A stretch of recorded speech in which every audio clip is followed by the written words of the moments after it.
Lancée devant le siège du 4e arrondissement Mongali, la marche contre la pollution plastique a duré un peu plus de 30 minutes sur un trajet linéaire de 3,6 km pour aboutir à la basilique Sainte-Anne dans le 3e arrondissement Poto-Poto. Plusieurs centaines de citoyens éco-responsables ont participé ce samedi 7 juin 2025 à sensibiliser la population contre la pollution des déchets plastiques rejetés dans l'environnement. Nous tenons déjà à remercier tous les marcheurs qui ont marché pour cette cause mondiale aujourd'hui, celle de la gestion de notre environnement, notre bien-être commun à tous. Le thème de cette année, vous l'avez compris, c'est la gestion du plastique.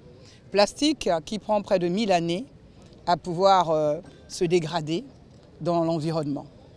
Et aujourd'hui, nous avons voulu, à travers cette marche verte, 3e édition, porter ce qui est de plus cher au premier écologiste du Congo, le président de la République, Denis Sassou Nguesso. C'est à travers cette activité sportive que la République du Congo a commémoré la 53e Journée mondiale de l'environnement qui était placée sur le thème « Combattre la pollution plastique ». Près de 400 millions de tonnes de plastique sont produites chaque année, un chiffre qui a doublé en 2 décennies.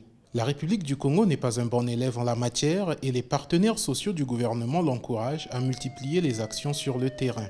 La marche n'était pas seulement une marche anodine, mais c'était une marche où nous étions en train de marcher et ramasser les plastiques. Parce que, vous savez, on dit toujours c'est dans l'éducation, c'est dans la sensibilisation que nous pouvons lutter contre les effets néfastes. Alors donc, moi je félicite le gouvernement, la marche s'est très bien passée. Vous avez vu, il n'y a pas eu de tombée.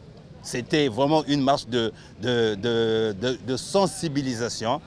Bon, le lien réel, c'est de sensibiliser tout le monde. Sensibiliser tout le monde.